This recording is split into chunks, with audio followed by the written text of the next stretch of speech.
बिश्नोई लोग मुगल बादशाह जहांगीर के पास अजमेर में पहुंचे और अपनी व्यथा सुनाई। जहांगीर ने पूरी बात सुनी और तुरंत आदेश दिया कि बिश्नोइयों की रक्षा की जाए, इनके नियमों की रक्षा की जाए और अगर कोई इसके खिलाफ कोई कदम उठाता है तो उसको दिल्ली तख्त का दुश्मन समझा जाए। नमस्कार दोस्तों, मैं हूं संदीप बिश्नोई और आप देख रहे हैं मेरा शो जानोगे तभी तो मानोगे।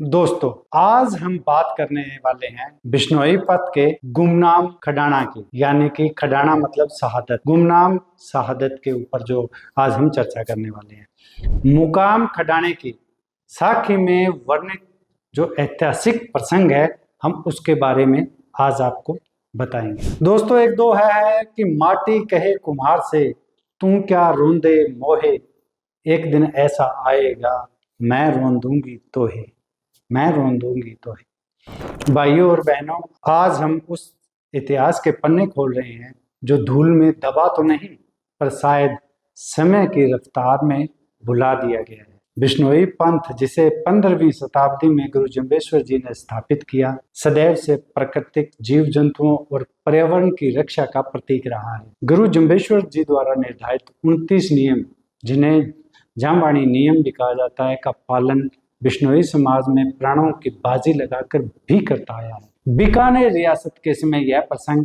इसी अटूट नियम पालन, साहस, बलिदान की गाथा है, जिसे इतिहास के पन्नों में उतनी प्रमुखता नहीं मिली जितनी इसे मिलनी चाहिए थी। ये बिश्नोइयों का दुर्भाग्य है। तो दोस्तों, संघर्ष की शुरुआत कहाँ से होती है ये हम जानते हैं कि बीकानेर क्षेत्र में किले के निर्माण के लिए खिजड़नी के पेड़ काटने का कार्य शुरू हो चुका था। बिश्नोई समाज ने जो सदैव हरे वृक्षों की रक्षा करता था, इसका विरोध किया। इस विरोध की सूचना बीकानेर के शासक तक पहुंची।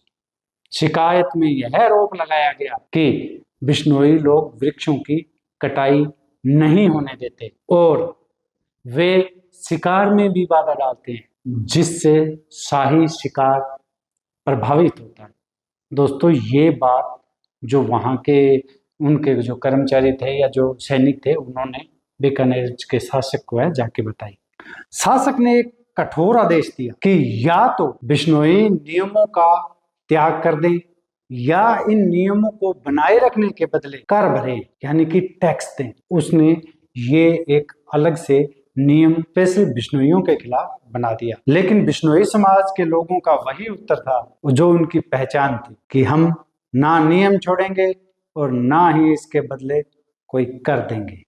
स्पष्ट रूप से उनका ये कहना था। अब इसमें आगे देखिए, कर्नू और दौलत नाम के दो व्यक्ति है, उनका बलिदान। जब बीकानेर रियासत के लोग शिकार के लिए आए तो शेखा नामक व्यक्ति ने विरोध किया, तो शाही सैनिकों ने उससे कहा, तुम अगर कर नहीं दोगे, शिकार में भी बाधा डालोगे तो मार दिए जाओगे, क्योंकि वो अपने शासन के नशे में चूर थे और उन्होंने उनको, जो शासक था, उसका डायरेक्ट आदेश था। तब कर्नू और दौलत नामक वीर बिश्नोई आगे आए और उन्होंने कहा, हमारे जीते जी तो तुम शिकार नहीं कर सकते, क्योंकि बिश्नोइयों का ये प्रण है, वो अपना नियम नहीं छोड़ सकते। ऐसा मतलब उन्होंने उन सैनिकों से कहा। दोनों ने जीव रक्षा की खातिर अपने प्राणों का बलिदान दे दिया, लेकिन न कर दिया और ना ही नियम छोड़ा। तो पहला बलिदान उन दो व्यक्तियों ने है जीव रक्षा के लिए जो है दिया। उसके बाद कुदसू गांव का जो आंदोलन हुआ, इस आंदोलन के बारे में मैं आपको बताना चाहूंगा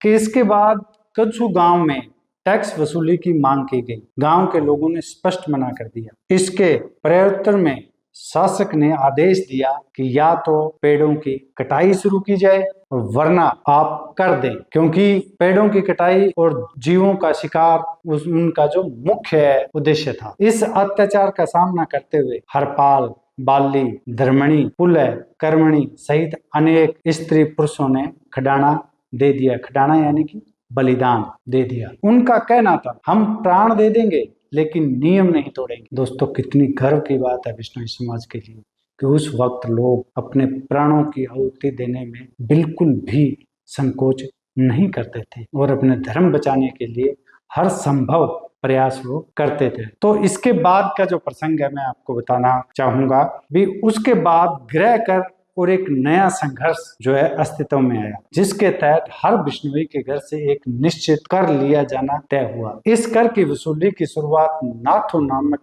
व्यक्ति से की गई। कर चुकाने से इनकार करने पर पीथू नाम के व्यक्ति ने बलिदान दिया और अपने प्राण न्यौछावर कर दिए। दोस्तों, उस वक्त क्योंकि शासक था वो तैश में आ चुका था कि बिश्नोई लोग मेरी बात क्यों नहीं मान रहे हैं। उसके बाद जब फिर भी कोई बात नहीं बनी तो जम्बानी ठाठ के बकरों का वध, एक ये भी प्रसंग उसमें जुड़ा हुआ है। जब समाज फिर भी नहीं झुका तो शासक ने जम्बानी ठाठ के बकरों का वध शुरू कर दिया। भी या तो तुम टैक्स दो या अपने नियम त्याग दो। शासक की एक ही रट थी कि आपको टैक्स देना पड़ेगा और या अपने नियम है उनको त्यागना पड़ेगा। लेकिन बिश्नोई समाज ने एक ही स्वर में फिर उत्तर दिया कि ना तो हम अपने नियम छोड़ेंगे और ना हम टैक्स देंगे, क्योंकि जो परिस्थितियों के अनुसार आर पार की लड़ाई बनती जा रही थी। लेकिन शासक जो था बीकानेर का, वो झुकने को बिल्कुल तैयार नहीं था। बकरों की रक्षा के लिए रूडो और दामो सहित कई लोगों ने प्राणों का बलिदान दिया, क्योंकि वो लोग खुलेआम जो है जीव हत्या पर उतारू हो चुके थे और बिश्नोई समाज के लोगों को ये बात कतई मंजूर नहीं थी। उसके बाद का जो एक मंजर है वो बहुत ही हिला देने वाला है दोस्तों, कि मंदिर पर हमला और कब्जा। जब सारी कोशिशें विफल हो गई तो शासक ने अंतिम प्रहार किया। उन्होंने कहा कि अगर तुम नियम नहीं छोड़ोगे तो हम तुम्हारे मंदिर का कलश गिरा देंगे। हाँ दोस्तों, इस मुकाम मंदिर की बात हो रही है जो मैं आप सभी के कर रहा हूँ। उन्होंने क्या किया, शासक ने ये एक बिल्कुल फरमान जारी कर दिया कि कलश, हम आपके मंदिर पे कब्जा कर लेंगे या कलश गिरा देंगे।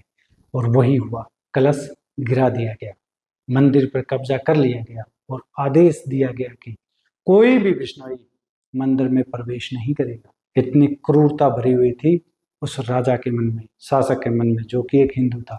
जो मंदिर में जाएगा उसे मार दिया जाएगा और उसकी हड्डियां मंदिर के बाहर फेंक दी जाएगी। ऐसा उन्होंने डराने के लिए बिश्नोई समाज को खुली चेतावनी दी। फिर भी बिश्नोई समाज है अडिग रहा।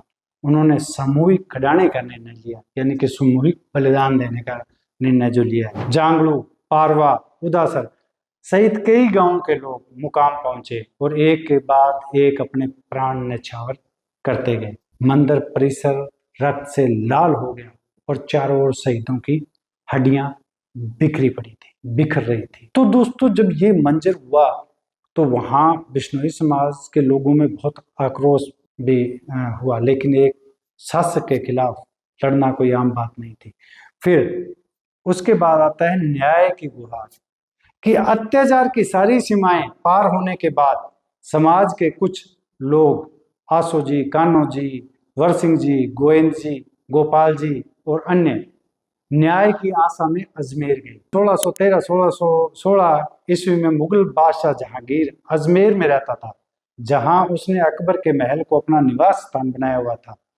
जहांगीर रोजाना महल के न्याय झरोखे में बैठकर प्रजा की बातें सुनता था और संवत 1673 में बिश्नोई प्रतिनिधियों ने झरोखे में जाकर अपनी पीड़ा सुनाई, यानी कि न्याय की वहां पे गुहार लगाई।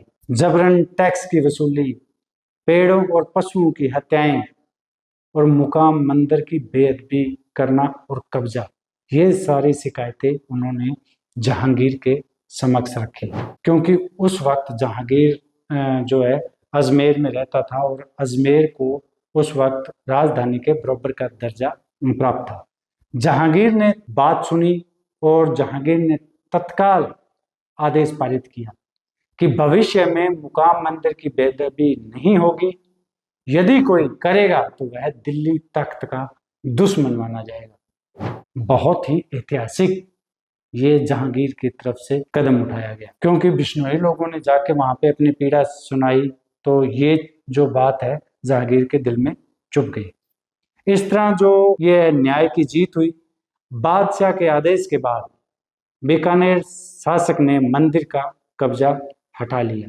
विक्रमी संवत 1673 की एकादशी के दिन शहीदों की हड्डियों को एकत्रित कर अंतिम संस्कार किया गया, हवन किया गया और मंदिर के शिखर पर नया कलश चढ़ाया गया। दोस्तों, ये जो पूरी गाथा है ये हमारे समाज में कहीं गुमनाम हो चुकी है, लेकिन ये बिश्नोइयों के लिए एक प्रेरणा का स्रोत भी है। तो इस पूरे संघर्ष ने यह साबित कर दिया कि बिश्नोई समाज के लिए नियम जीवन से भी श्रेष्ठ है। उन्होंने अत्याचार, उत्पीड़न, हत्या और अपमान सब कुछ सहा, लेकिन नियमों का पालन नहीं छोड़ा। उनकी यह बलिदानी परंपरा आज भी पर्यावरण संरक्षण और जीव रक्षा की प्रेरणा देती है।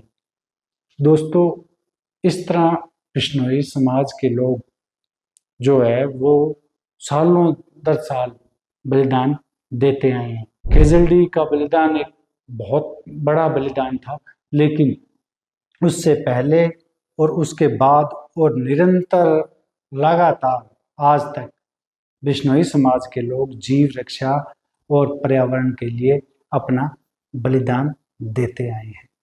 तो दोस्तों, मैंने जो ये आपको जो पूरा गाथा आपको सुनाई है, क्या आपको इसके बारे में पता था? क्योंकि बहुत से बिश्नोइयों से जब मैंने इसके बारे में बात की तो उन्हें इस पाठन का पता नहीं था।